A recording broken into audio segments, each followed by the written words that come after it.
Back in September, I made a promise. I was insane to do this, but I made a promise that I would finish all of my whips before I cast on something new. That was 13 whips that I had sitting there that needed to be done. So I'm, believe it or not, I'm really close to getting those 13 whips done. And so I need to decide what I'm going to knit next. And I need your help. So today in the Bartender special, I'm going to show you projects I have queued up, the beautiful yarn, the beautiful patterns, why I'm excited about them. And then I'm going to ask for your assistance in guiding me to the one that's going to go on my needles first. So this is going to be very fun. I'm very excited.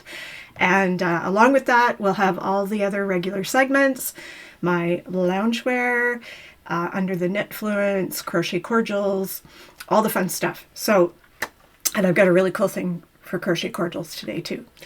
So if this all sounds good to you and you're excited about it like I am, then please grab the yummy beverage of your choice. Doesn't have to be a giant martini glass. And join me in the Maker's Lounge. See you there.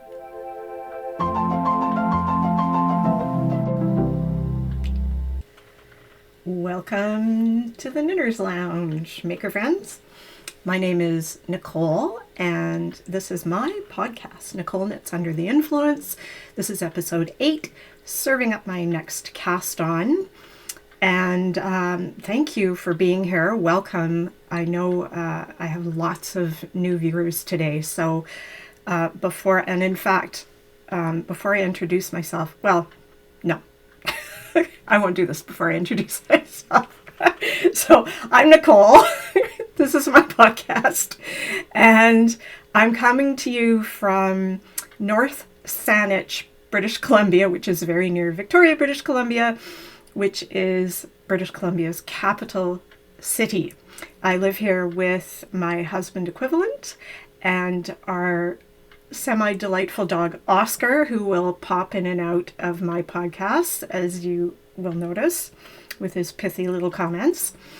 And I love it here. It's a fabulous place to live. I was born and raised on the island. I have lived away occasionally, but I'm so happy to be back here. It's delightful. Okay, now, enough of that. Enough about me for right now. What I want to say is last week, I uploaded my first tutorial, and holy moly, folks, I am overwhelmed by the response I got. The views, like so many views, so many amazing comments, and I hit 1,000 subscribers this morning, which, holy moly, I just can't believe it. I'm just humbled and grateful and overwhelmed, and thank you for being here. It means a lot to me that even some of you feel like you're getting some value out of this, whether you're learning or inspired or just having a good time, because I'm a little bit crazy.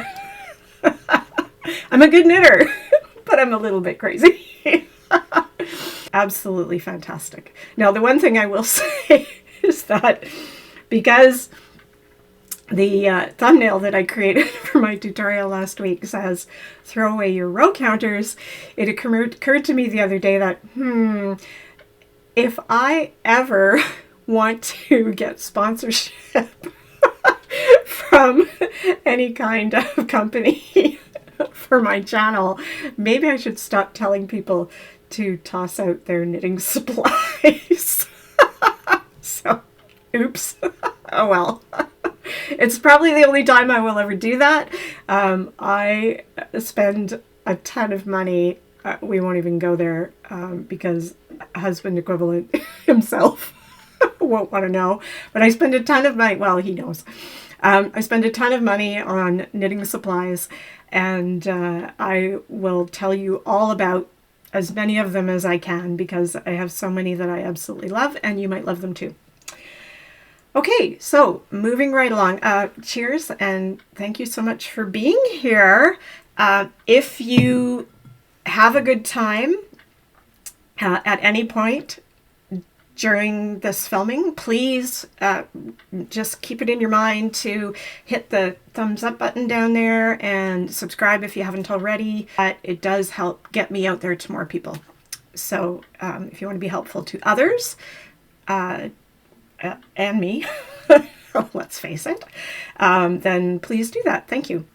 Okay, so first up on today's agenda is today's loungewear.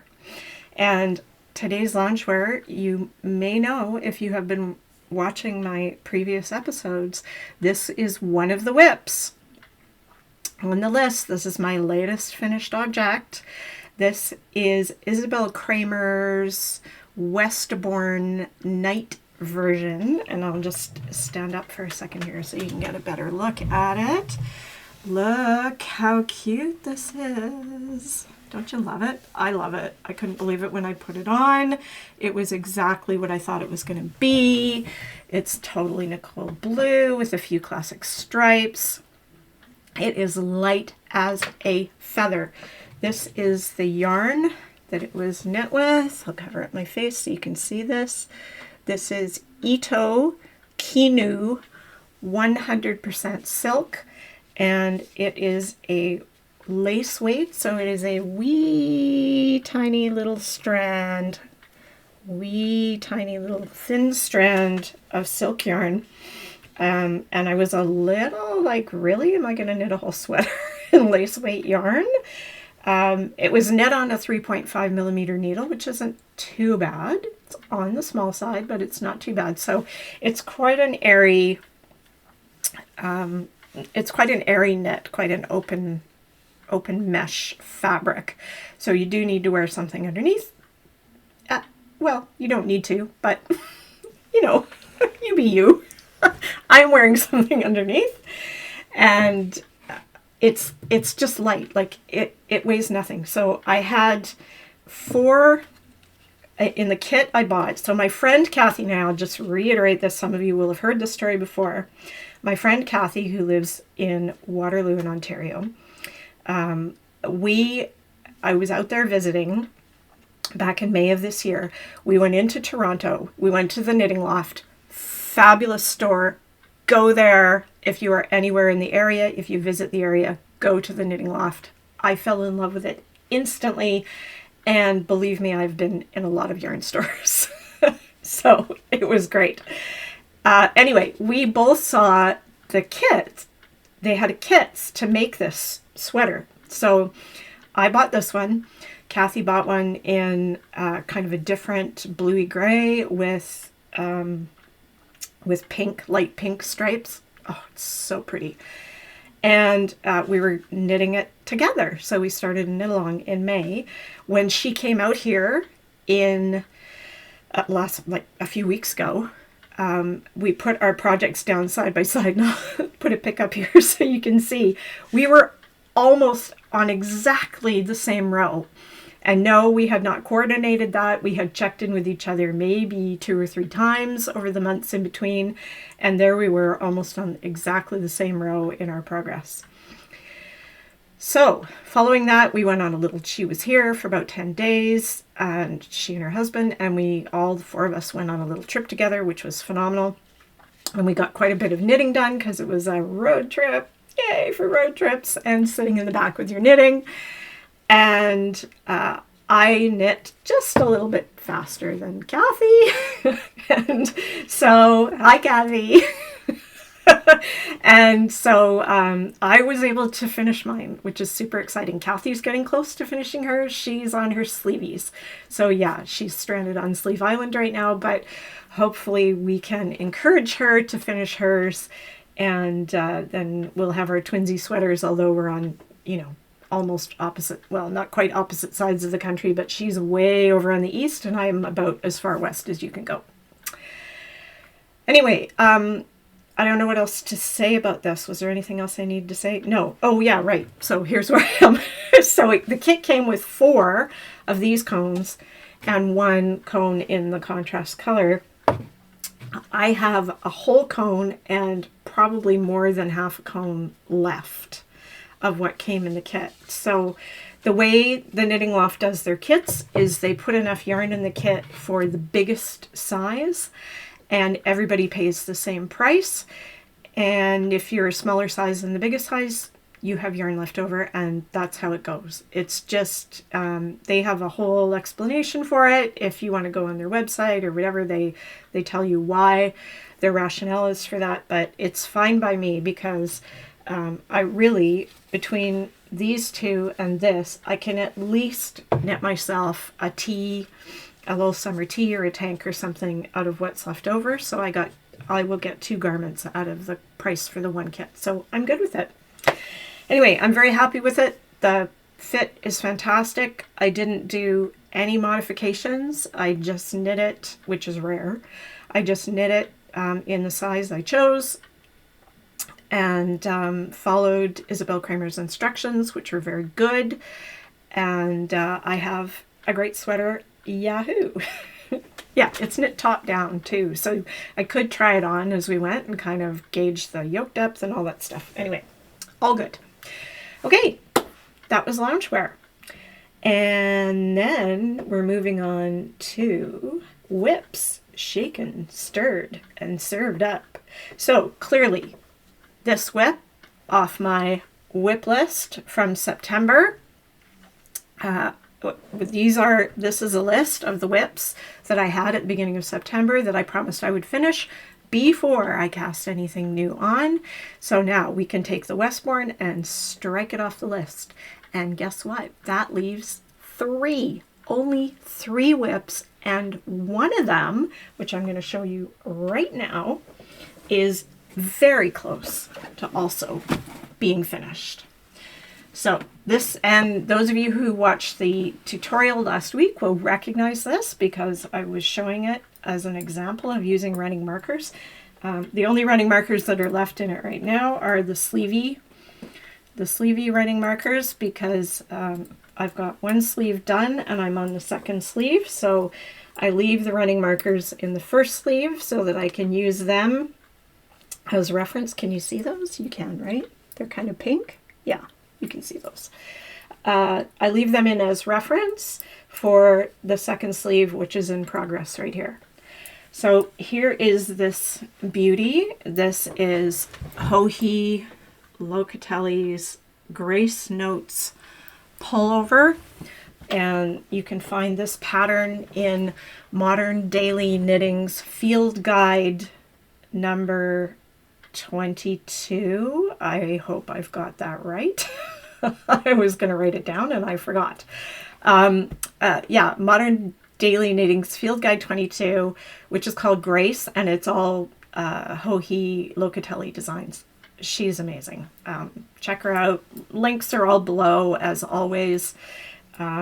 So you can go right to this and have a look at it. But the yarn I'm knitting this in is Madeline Tosh DK, and it's 3 colors I've used to create this sort of fade. So there's I honestly, off the top of my head, I'd have to pull it up out of my Ravelry to tell you what the colors are. Go ahead and ask me in the chat if you want, or the comments. Sorry, this isn't chat. I'm new. I get confused. Anywho, so there's this very totally Nicole blue up here, and then there's another sort of tonal, very more coloration of a totally Nicole blue down below, a little bit darker, and then into this fantastic bluey gray down at the bottom. So the way I choose to fade from one to the other is pretty similar to how Andrea Mowry does it and her fades. So I've got 1 color, I switch to the next color and do 2 rows, then I do the previous color for 2 rows, then 2 more rows of the new color, then the previous color for 2 rows, and then I start into the new color. You can mix up your fades however you want. You can do more rows first and then gradually reduce them. I've got other examples of where I've done that, but we can talk about fades probably in a tutorial another time. I could be here for an hour talking about that, and I'm trying to keep this chop, chop, chop as much as I can so that I'm not keeping you here forever each time. Alrighty, so there we go. So this one, in a day or so, will be finished. I just have to finish the sleeve and I'll be able to strike it off, but I can't do it yet because it's not finished. Okay, and then what I have left is one more sweater that is already pretty much half knit, and well, almost half knit, and a blanket. So the sweater I have left that is half knit was from the fall 2016 edition of Vogue magazine, and it is a sampler pullover by Pat Olsky. This is what it looked like in the magazine. Of course, that blue and the sampleriness of the textures got me interested in it to start with. However, and I had bought the yarn to make it, which is Haiku by Skassel, simply worsted, and it's the color in real life, IRL, is completely different from, well, not completely different, but it's not as intensely blue as the magazine. It's much more denim-y. They clearly cracked open their saturation filter when they were doing the magazine editing and made it a lot richer. Anyway, it's still a great color, but it is very, very denim-y, as you'll see here. It's quite a loose twist. It's a number of plies twisted together. Many plies twisted together, actually. How many plies is that? 1, 2, 3, 4, 6. 6 plies twisted together quite loosely. So it's a very soft yarn. It's a cotton blend? No, it's not. It's merino, superwash merino, and acrylic, and a bit of nylon. So it'll be very washable, and it's very soft, and it's actually quite light, especially compared to that DK, which is super dense, has a lot of grist. And I know grist may be a word you've never heard before. We are going to talk about grist in a tutorial on yarn subbing, which I have on my list to do for you eventually, because there's a lot more to yarn subbing than you may think and than I thought when I was first knitting. So it's important. That is one, yarn subbing is, I'll do a little promo right now. Yarn subbing is one of the key things that you need to know about when you're knitting to make sure that your projects and garments and things come out the way you expect them to, and the way the designer expected them to, and if you want to make changes, that you know what's happening when you choose a different yarn. Anyway, what I'm saying right now is probably like want yarn, right? It will all come clear when I do the yarn subbing tutorial. So this pullover, oh, right. What I wanted to say was that in this 2016 issue of Vogue Knitting, this particular sweater was by no means size inclusive. In fact, the biggest size would never have fit me. At the time that I bought it and bought the yarn, I didn't realize until I went to look at the pattern and thought, what? I can't, here, let me see. I'll tell you right now because I know you're going to ask. What size was it, Nicole? It was the biggest bust measurement, the largest knitted bust measurement for this sweater. There were only 2 sizes. The largest one was 39.5 inches finished, and the smaller one was 38 inches finished. That's it. That's all the sizes you got from this. I guess because of the way it's constructed and that it's done in sections and there are a lot of charts involved, that sizing those charts up and down to add more stitches to make them a little bit bigger. Like it wouldn't have been as simple as just adding another repeat to make it bigger. They would have had to do multiple charts. And when it's a magazine, they really can't have, you know, 5 pages of instructions. They have to condense it as much as they possibly can, which is why the instructions that you get, the pattern instructions you get in magazines, are generally not as good. And by good, I mean as complete, as thorough, as helpful as instructions are in independently issued patterns. They can make them as long as they want. They don't have to edit down so much. So anyway, I'm making excuses for why this isn't size inclusive, but that's my theory. Really, today, I don't believe they would that Vogue Knitting would put a pattern in their magazine that was so limited in size. I just don't think they would. Size inclusivity is important. So this one is done in sections. This is I pop this over my head. I think I've done this before. This is the center front, and then there are 2 side front panels that get sewn to it to create that part. So it is kind of samplery because it's got a bunch of different charts and they kind of mix and match. Well, they don't kind of mix and match, they do mix and match. This is the back.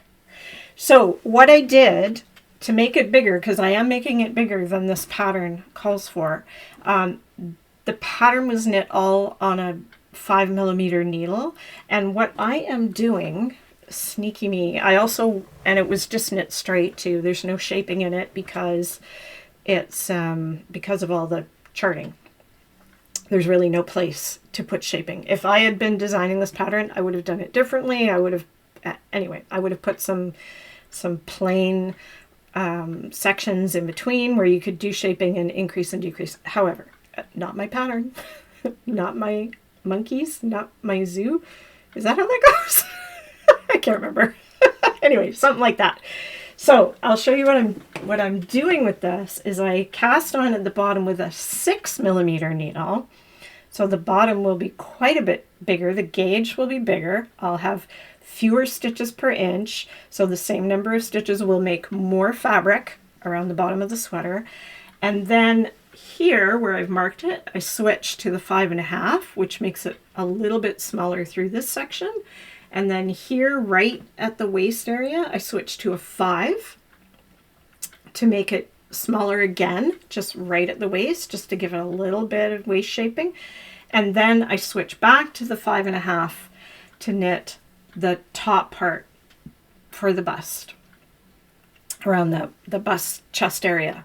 Okay, so sneaky, right? So I'm very sneakily building in different sizes and some shaping without doing any increases or decreases. It's like a magic trick. And you can't even tell, like you look at this, you can't tell that I change needle sizes throughout, but it will have an impact, especially when this is blocked.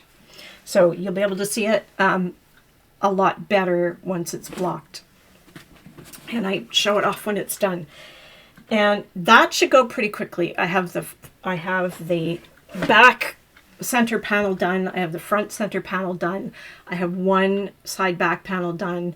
So I need to do the second side back panel, the 2 front side panels, and the sleeves, and neckline finishing. And done. Another sweater. And that's my last sweater of my whips. I had all those sweaters that were in progress at the beginning of September, and they will all be done maybe even before I do my next podcast, which would be 2 weeks from this one. So, wow, shocking, right? Okay, then the last whip on the list, here's the list again.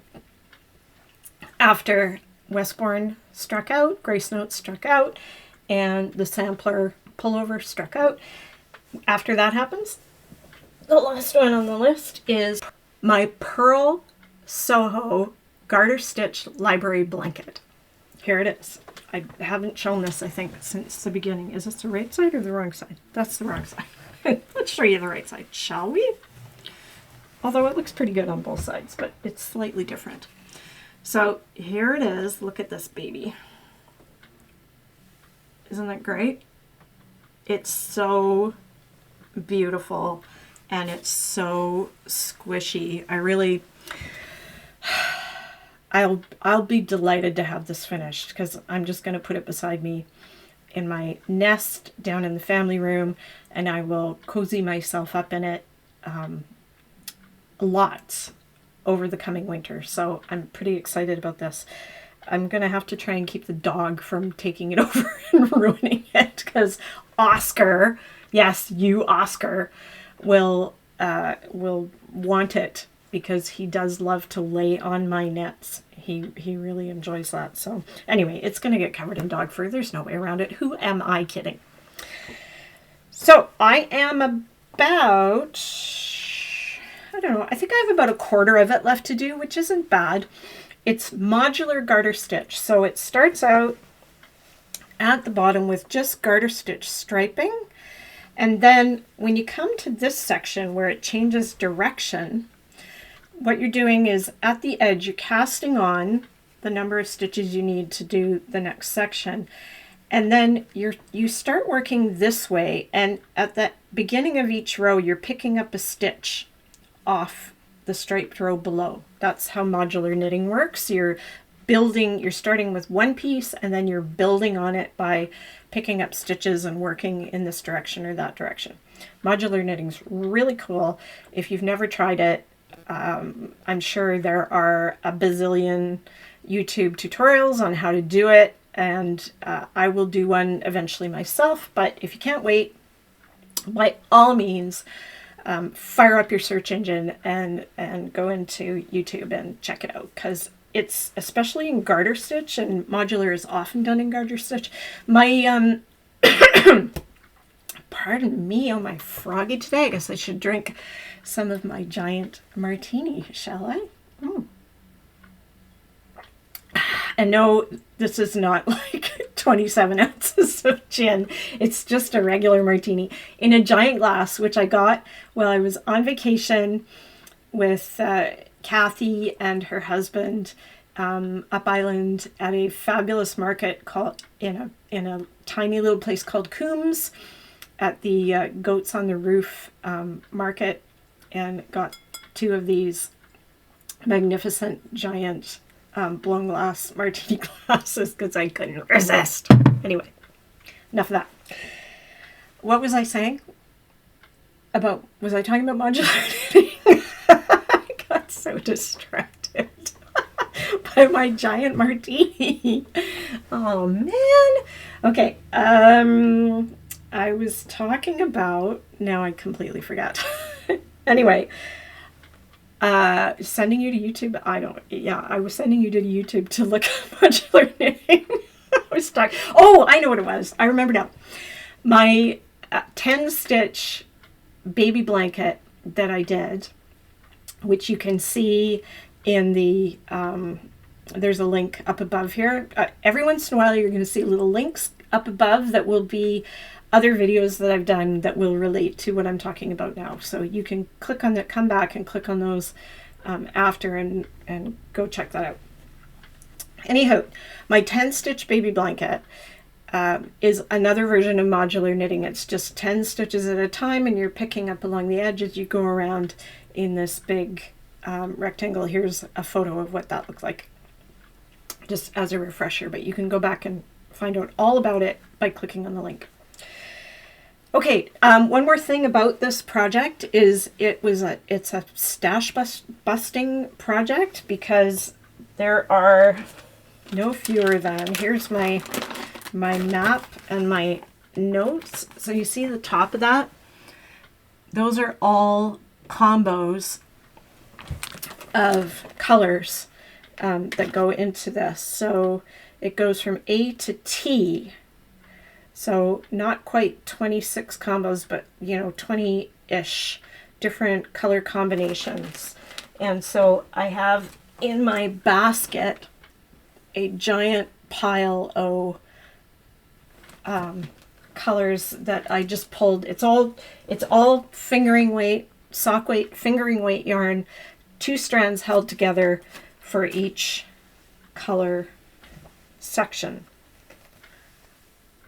Right? 2 strands for each section, which makes the lovely marled kind of depth and gives it more interest. You could do the whole thing in solids.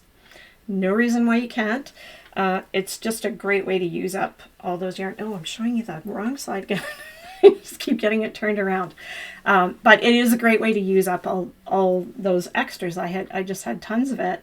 And all those solid, you may or may not have solids. You could even do not solids, but I would recommend probably blending a solid with a variegated or a color changing, just to keep things from getting too crazy busy and the colors getting all mashy together and turning, you know, just too much.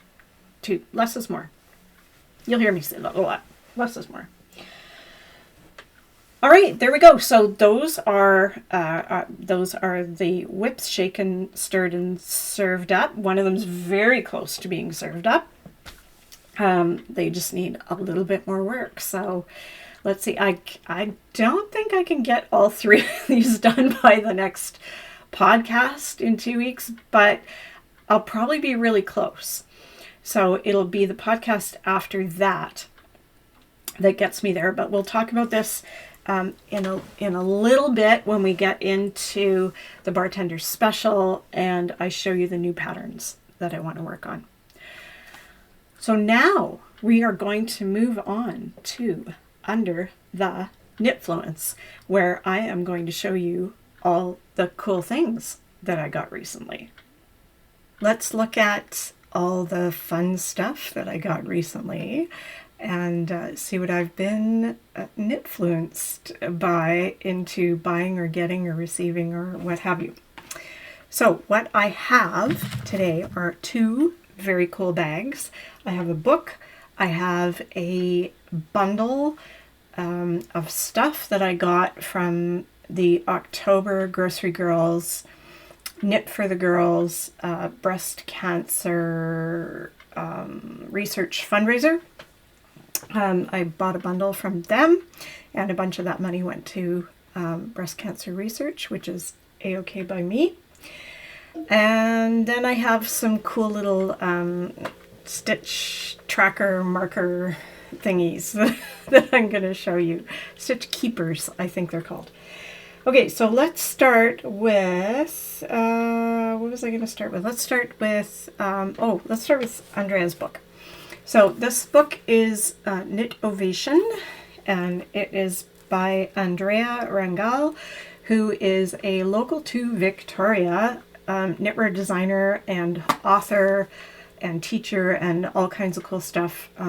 She's amazing. If you've seen the Descent pullover, I'll put a pic up of that. That's hers. And she's done all kinds of stuff. I talk about her quite a bit over the series of the podcast. So definitely she is highlighted in the last episode. Link up above. A toast to designers next door. Anyway, I finally got her book. I talked about it a bit in the last episode. This is her new book that just was released last month. And I have my copy. So she has her first one called Alternate. This is her second one, Knit Ovation. I think I have. Do I have Alternate here? I had it. Nope. I guess I put it somewhere. Anyway, this is Knit Ovation. And what this is a book full of very cool stranded knitting colorwork motif charts for playing with. So there's just some fantastic stuff in here, things that I really, really love. I particularly love this section with the flowers. Like, look at that rose. Isn't that gorgeous? And there's flowers and leaves that I am just crazy about. Look at all these leaves, including some hemp. Wink, wink. Where's the hemp? Oh, it's not on this page. It's in here somewhere. Sorry, I was on that page. There is hemp. It's very, very funny. Oh, look at this. Look at the chrysanthemum. Look at that. And that poppy. So great. There are a few patterns in the book. but mainly it's a stitch dictionary. So for playing with and creating your own colorwork cowls and hats and sweaters and whatever you like. So super fun. Highly recommend it. Great book. I was very excited to get my copy finally. Moving right along to the cool bags I got. So Kathy and I, when she was visiting, we went to a local yarn store called Beehive Wool Shop down in Victoria. You may know it. And I saw this bag. This is a project bag, believe it or not. A yarn bag made by Leica. And Leica makes beautiful needles, knitting needles and crochet hooks and all kinds of things. Anyway, they're stunning quality stuff. I saw this bag. It looks like leather, but it is not. It is some kind of vinyl something or ish. I don't know. It has a very deep open pocket in the middle to stuff your project into. And it has a little zipper pocket right here, a little zipper pocket right here. And on this side, there is a magnet. I'm so awkward at this.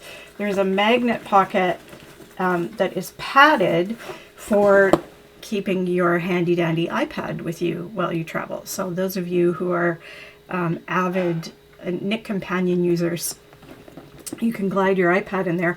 I love this bag so much that I have been using it as my purse. So what can I say? It's my purse now. And there's still room for project in there. When I go out of the house, I can take a travel project with me. There's room. But I love this as a purse. When I was in the shop, the folks at Beehive said that the rep from Leica had been carrying hers around for about a year. And you can imagine the traveling and the abuse that bag would take for a sales rep, and it looked brand new, like untouched. So I'm pretty excited. It's just really yummy, and it sits up and it fits easily under my arm. I just love it a lot. Anyway, there's that. And I also got this bag while we were there. Kathy got one too. And this is a kind of bucket style project bag. So big round base, stands straight up and down, has handy dandy handles, and it's made out of sailcloth, like sail from a sailboat. Isn't that cool? I think that's so cool. So super hard wearing, like amazingly hard wearing. It has this very cool little Queen's Harbor emblem stitched on the front. So cute, very sturdily stitched together. And the best part is the lining, which is beautiful, this beautiful blue lining. See the beautiful blue lining? It has this part of the lining, an extra part of lining that pulls up out of the top of the bag and has a drawstring so that you can pull it up and cinch it shut and keep all your stuff protected and safe from spilling out, because I'm notorious for dragging my bucket bags around with me just by the little loop that comes with them, and like they're tipped over very precariously like this and stuff could fall out. And yeah, so this is better. In fact, I think I might even like take this idea and sew something into one of the bucket bags that I have that doesn't have that protection. In case I haven't told you yet, I think I might have. Many years ago, back in the 1990s, I was a sewing teacher. I sewed and taught for a living. And I taught everything from absolute beginners to advanced tailoring to quilting to all kinds of doll making, all kinds of stuff. It was my entire life. And I did custom dressmaking and wedding gowns and all kinds of stuff. So just so you know, I can also sew. I don't sew a lot anymore because I'm heavily absorbed in the knitting and the crocheting and that kind of stuff. But I can sew. So how about that? Now, moving right along, just buzzing through these Knitfluence items. I got this bundle. I bought it. The Grocery Girls and Thread and Maple, which is a Canadian maker notions company in Toronto and Montreal, and Louis and Lola in Tasmania. How cool is Tasmania? Tasmania is a state in Australia. It's south of Melbourne. It's an island, and I think it's where the Tasmanian devils come from. How do you not love a Tasmanian devil? Remember Bugs Bunny and the Tasmanian devil? I love the Tasmanian. I love all things Bugs Bunny, but I particularly love the Tasmanian devil and Marvin the Martian. Anyway, the Grocery Girls and Thread and Maple and Louis and Lola all got together and they created this bundle of cool stuff, all in pink, that they sold as a bundle as a fundraiser for Breast Cancer Awareness Month.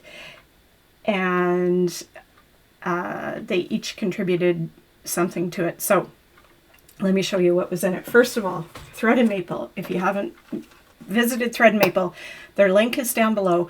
Go check them out. I have a ton of Thread and Maple stuff. I won't show it all to you because it would take another 15 minutes to do that.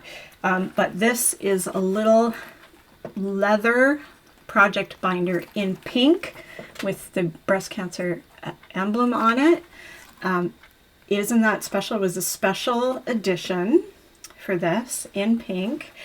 And in here you've got pockets to put needles and accessories in. There's a zipped stitch marker pocket right here.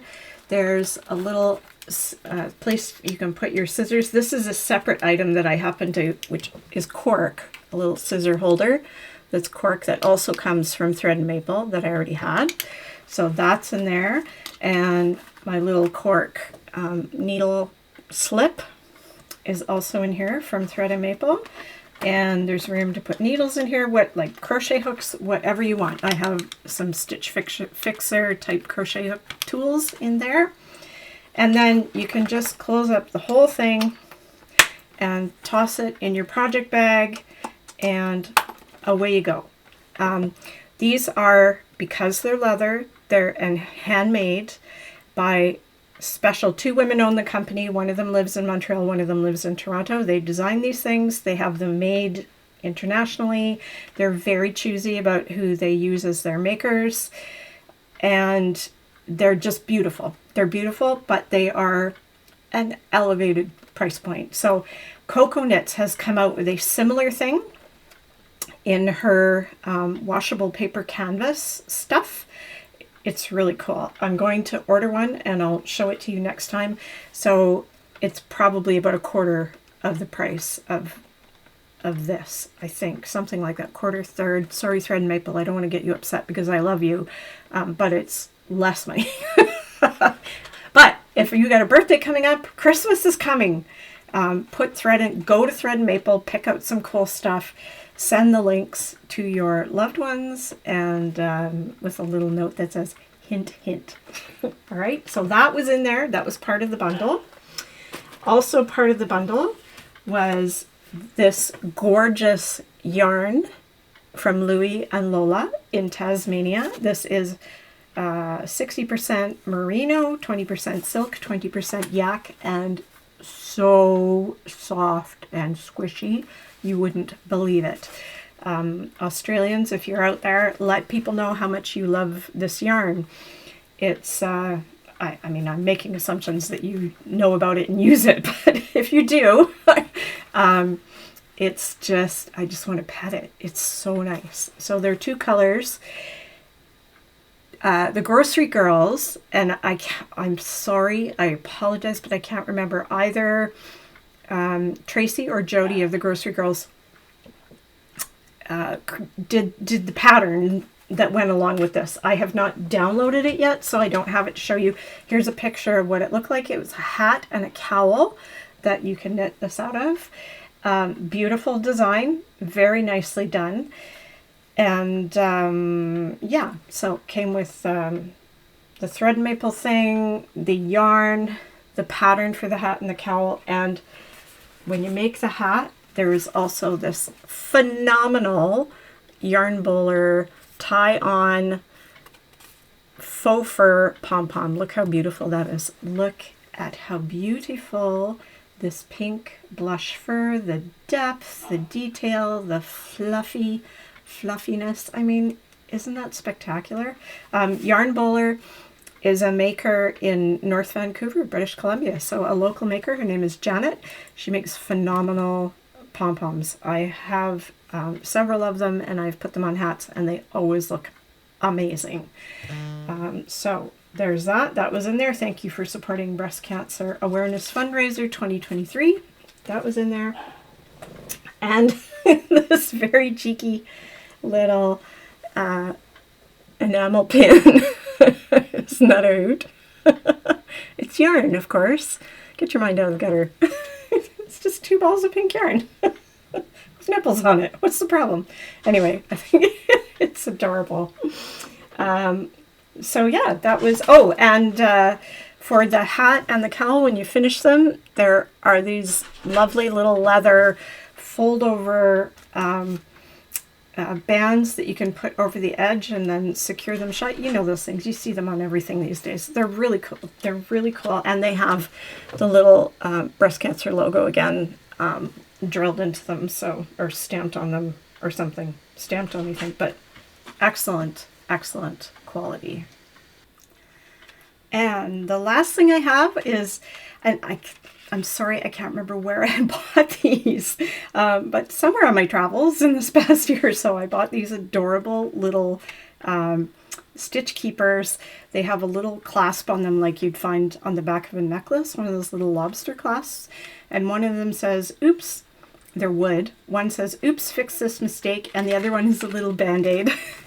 It's so cute. So you can, oh, I'm sorry, they're not focusing. Just a moment. Let's get this right, Nicole. Okay, hang on. Look how cute they are. Isn't that cute? So if you make a mistake in your knitting, you can pop one of these on there and know where to come back to fix it. If you don't have time to fix it right away. I just thought it was kind of clever. I may never use them. I usually fix my mistakes right away and don't need to mark them, but it could happen, and they're just adorable. So they're there. And was that it? Yes. Okay. That's it for Under the Knitfluence. Yay!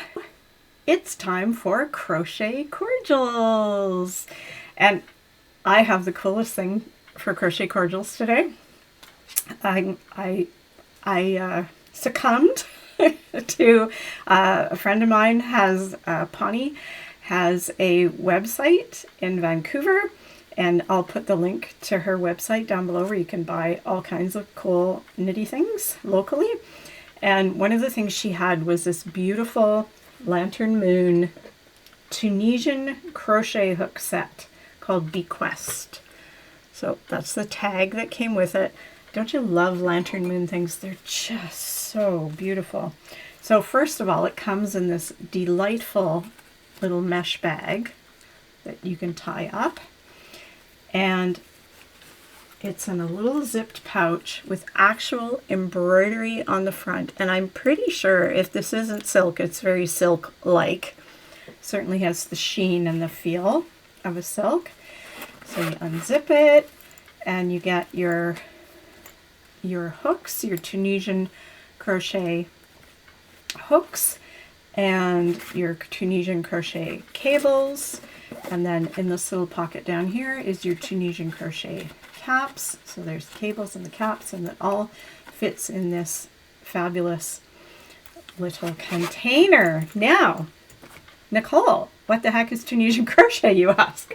Well, you crocheters, of course, probably know what Tunisian crochet is, but the rest of you may not. I only found out about it recently.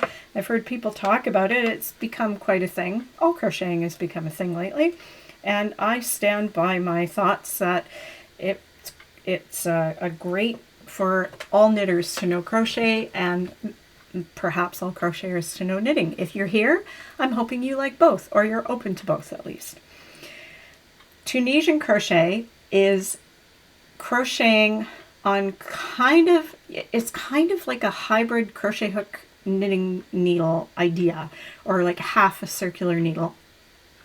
So with Tunisian, you do a long chain, you hook into the chain, so you crochet into the chain and pick up loops, and all the loops stay on the needle and the subsequent cord. And then on the way back, you're doing the passing over and finishing them off one by one by one. So it's a pass left and a pass right, or like it's a pass. It's a first pass, second pass, pass one, pass two. I honestly, okay, I know, yes, Oscar, I'm aware. I don't know what I'm talking about. It's true, I don't. Crocheters, please help me. I know you're out there. I need your help. I am pretty much an expert knitter, and I am pretty much not an expert crocheter. I'm a beginner at best. But one thing that really attracted me about Tunisian crochet was, I better hang on to this. Look at this little sample I did. What does that look like? It looks exactly like knitting. Isn't that cool? Like, it looks like a stockinette knit stitch, except it's about twice as thick and really squishy. It's just so cool. So if you want that look, you don't want to have to purl, which is not a problem for me because I'm a combination knitter, and I will talk more about that later. But if your knitter rates to purl and you want the look of the stitch, you can do it with Tunisian crochet. So neato. I would demo this for you, but you know what? I'm just not good enough at it. And I might give you bad information. So I'm going to suggest that you go search out a tutorial. That's what I did. I went out and searched a tutorial to learn how to Tunisian crochet. And I bet you crocheters out there can leave ideas in the comments about where people can look to learn to Tunisian crochet. That would be most appreciated. Thank you very much. And that's it. That's all I got for today for Crochet Cordials, because I've got a lot to talk about in Bartender Special. So give me a minute to get my stuff together and we'll move right on to that next. Here we are finally at the Bartender Special. This is the part where I'm asking for your help, because now that I have almost finished all of those whips, and they may all be done in 2 weeks or so, I will be ready to cast something new on. I have not cast on anything in 3 months. This is unprecedented, my friends. Unprecedented. I really need to cast something on soon. And I have a backlog of beautiful patterns and yarns and swatches and ideas. And I am just champing at the bit to get some of this stuff on my needle. So, but I don't want to cast on everything because I'm going to end up right back where I was with 13 whips and, you know, overwhelmed and not finishing things. I don't want that to happen again. So here's how this is going to go. I have narrowed down all of the projects that I have ready to go. I have yarn for, I have patterns for, I have plans for. I've narrowed it down to 5 that I want to start right now, all 5 of them. I'm not going to start all 5 of them. So I'm going to get you to help me pick the one that's going to go on my needles first. But at the same time, because now I can cast on whatever I want, whenever I want. It's my party and I'll cast on if I want to. Oh, isn't that, and I'll knit if I want to. Isn't that Andrea Mowry's thing? Sorry, didn't mean to steal that. But before I do that, I do have one thing that's going on my needles, regardless of your pick, my pick, what we decide together. And that is a sweater for my grandson. Because as part of my list of whips that you saw earlier, one of them was this, the Mini Unbearable Hoodie by Les Garçons in Montreal, Maxime Cyr from Les Garçons. This is his pattern. He also has this pattern for adults. How cute, right? I knit this one for my granddaughter. Look at the ears. Every time I gotta show the ears. The ears! God, I can't stand it. Anyway, If you want to know more about this one, watch episode 5 of Flight of Finished Objects. You'll get all the info on this puppy right here. These berry puppy with berries. So this is for my granddaughter, but I can't give it to her until I have one to also give my grandson. She is, granddaughter is 7, grandson is 8, and like many kids his age, he's nuts about dinosaurs. So this is the sweater I'm going to knit for him, and it is called, that's not the front page, Nicole, it's called the Fossil Frenzy Tea Junior. It's great, isn't it? It's so great. I love that it's kind of a more grown-up looking dinosaur sweater than a lot of them just have like kind of cutesy cartoony dinosaurs on them. This is like dinosaur bones, and it looks really cool. Fingering weight yarn, it's gonna take a while. So I'm not trying to get it done before Christmas or anything. That would be madness. But I do want to get it on my needles. So maybe in January I can send them these sweaters, and they will both have sweaters to wear for the balance of the winter. So grandson did not want his dinosaur sweater in pink. Not that he wouldn't wear pink. He would be totally fine with pink. But he did ask for a black background, so I'll be using this Bamboo Solids black fingering weight yarn that I have had in my stash forever. So finally getting to use this. And I'm going to do the dinosaur bones in cream. This is worsted weight. For some reason, I do not know why, I have worsted weight in this bag with this instead of fingering weight. I have this exact same yarn in fingering weight, and I must have grabbed the wrong one out of the yarn bar and put it in the bag. But however, you can see it's going to be black and cream, so cream bones, black background. It's going to be pretty darn cool. So that is going on, getting cast on as soon as I finish the rest of the whips. And then I want to cast on something for myself. So what shall it be?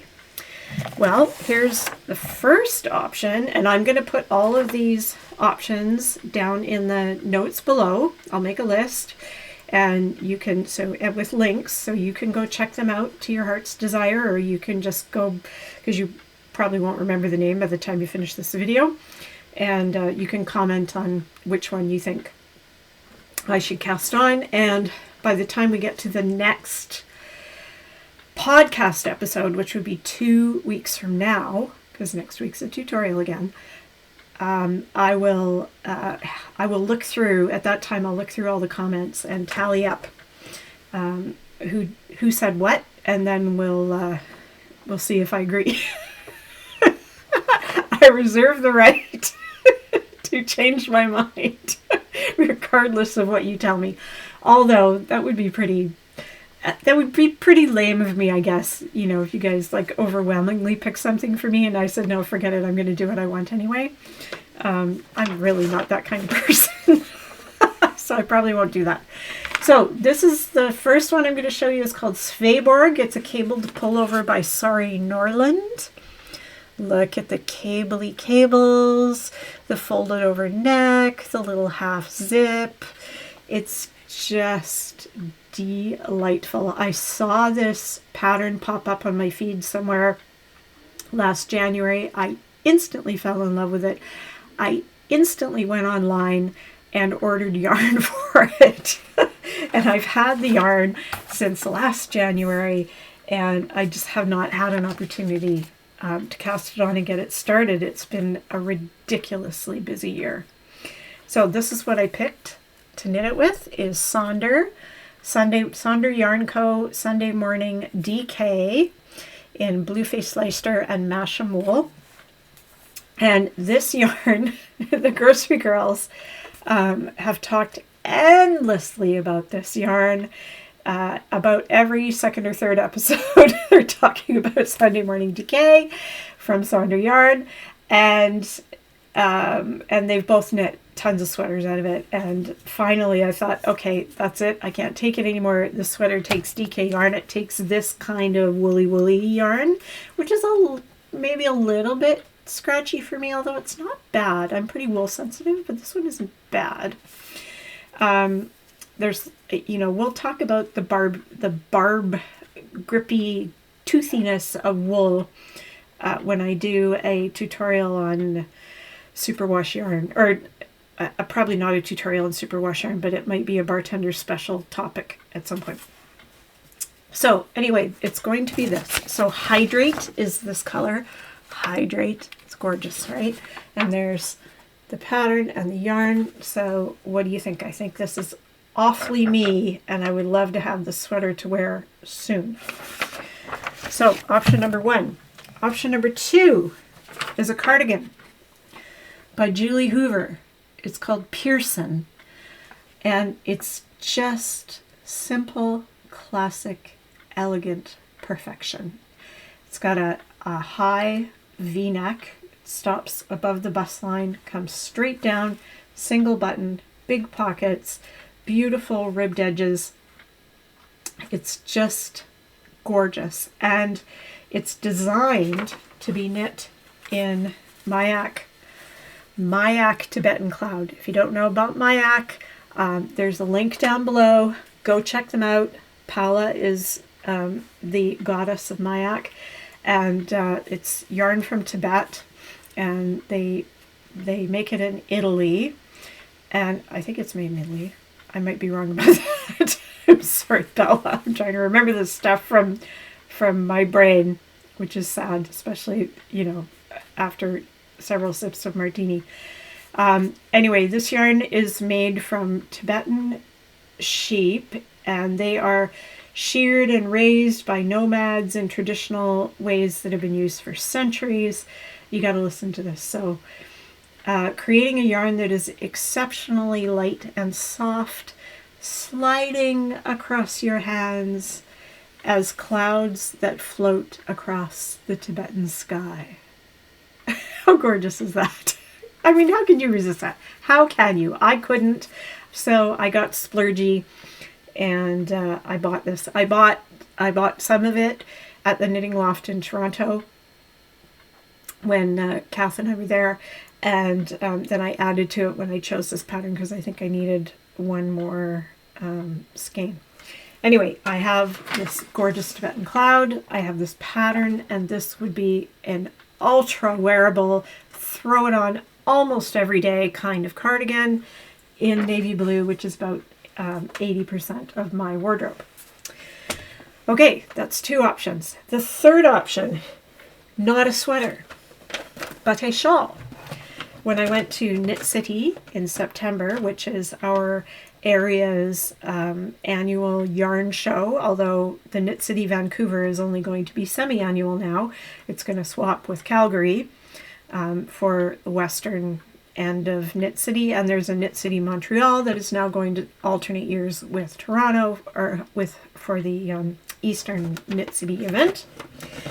And I saw in a booth this gorgeous shawl hanging up, and I instantly fell in love, and I stood there and I gawked at the shawl, and I looked down at the kits, and I gawked at the shawl, and I looked down at the kits, and I can't resist a kit. I just can't. So, and the yarn colors were, I often don't like the yarn colors in a kit, but this kit, I loved the yarn colors. I loved the design of the shawl, all but its shape. So this is the shawl, Roman Villa shawl, and it's in kind of a crescent shape. I am not going to knit it in a crescent shape. I'm going to knit it in a rectangle, and then I am going to wrap it around and sew up one edge to make it kind of a poncho.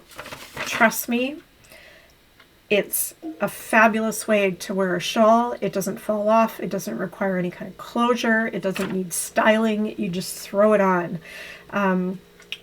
I will show you when I get to knitting this why I'm knitting it that way. I'll show you my variation on the night shift. And I know you will agree with me. Everybody does when I wear it somewhere. So Roman Villa shawl has has textured knitting, has gorgeous color changes, has mosaic color work bands in it.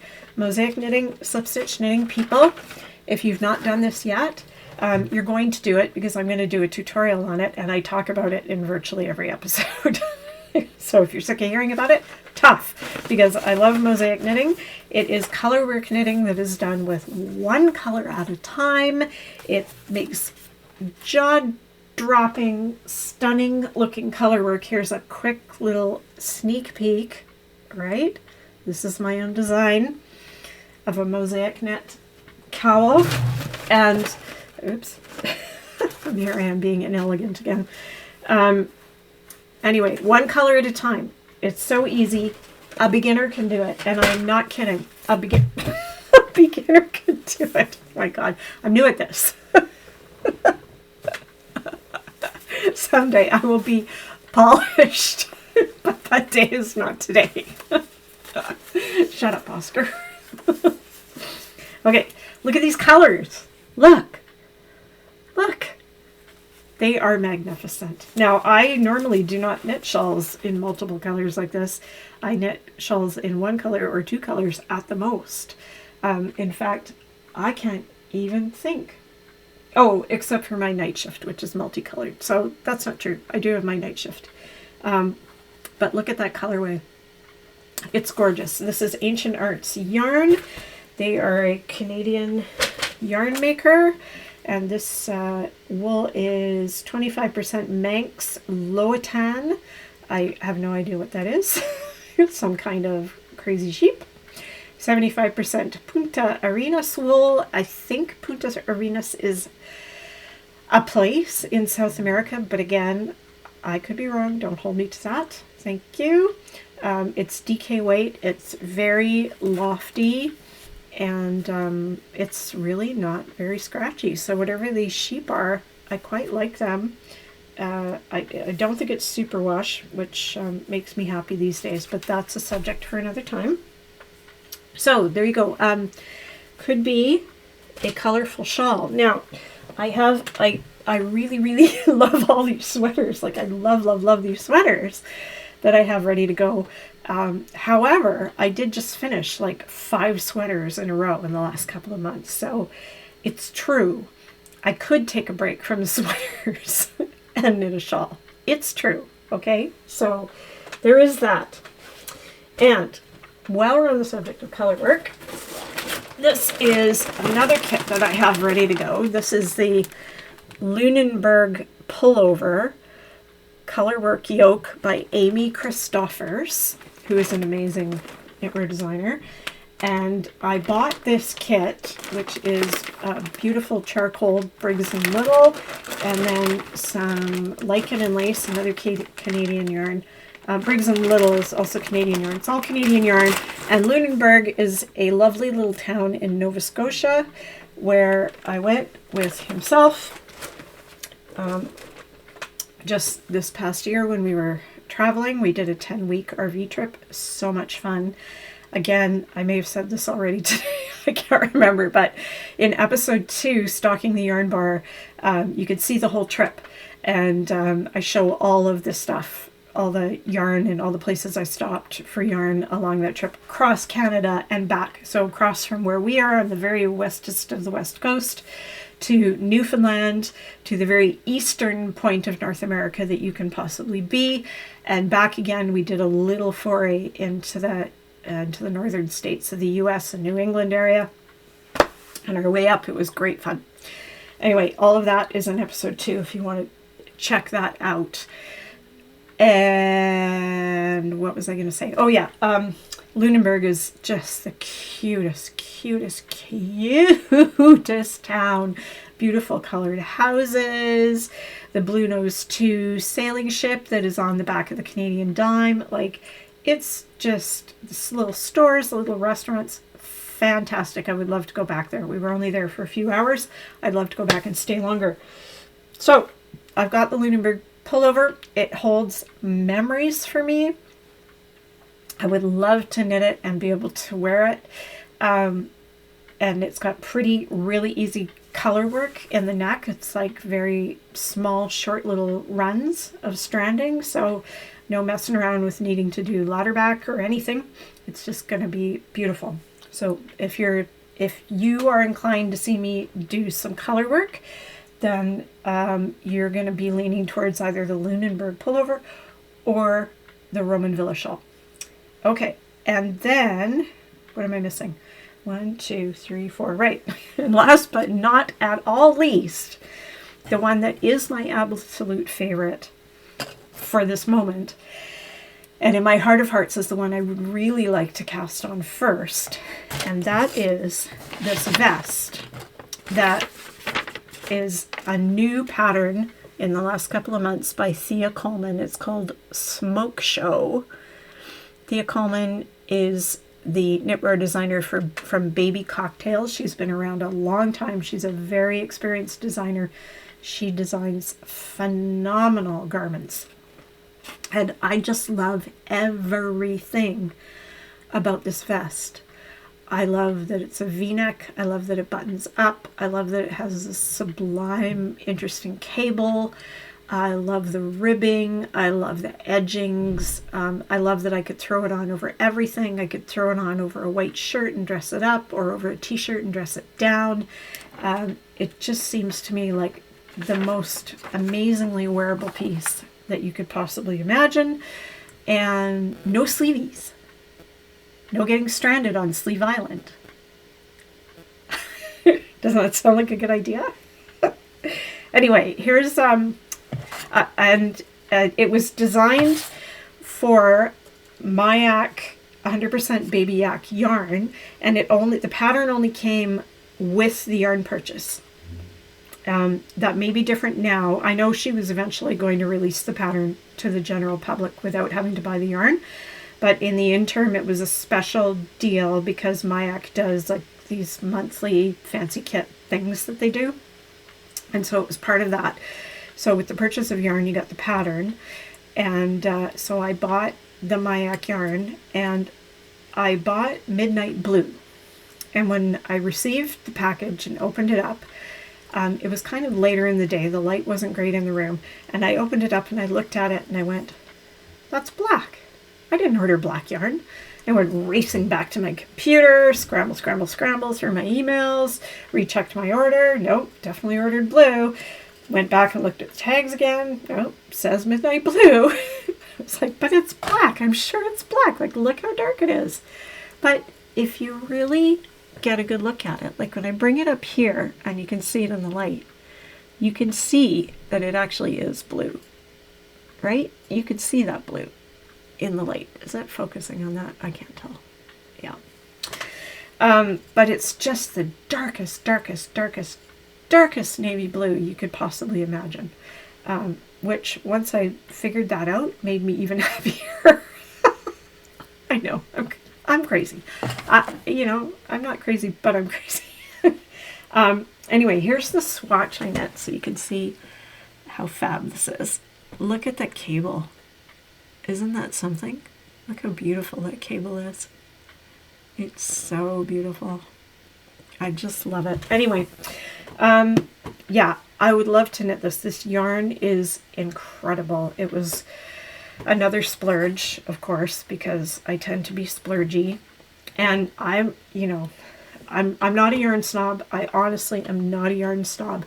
I just happen to be in a situation these days where I have the resources to get really whatever kind of yarn I want. That was not always the case. I think I've said this before.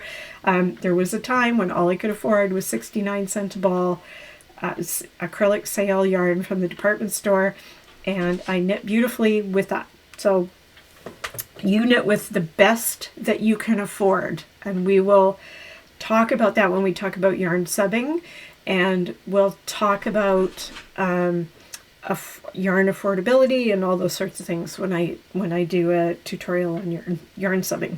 Yarn substitution. Okay, so there we go. Oscar's over there scratching at the door. I think he's saying it's time to go. It's like, stop what you're doing and come and play with me. So that's it for today. Thanks so much for being here. I hope that if you're still here, that you were feeling like you got some value from this, you learned something or had some fun or got inspired or are willing to at least help me decide which of these fantastic patterns I should cast on in a couple of weeks. And yeah, it was great having you here. If you had a good time, please click that thumbs up and let YouTube know that you had a good time. And if you want to see more, please click subscribe and you will get notified when I have new content. You are under no obligation to watch that content. It will just notify you. That's all subscribe is. So thanks very much for being here. Again, thank you so much to all my new subscribers. I just feel so grateful and amazed at the whole thing. It's all very exciting, and I hope I'm here to provide you with some knitting info and fun for a long time. So cheers, and everybody have a great week, and I'll see you next week for the tutorial. I'm not going to tell you what it is because I don't want to scare you away. Bye.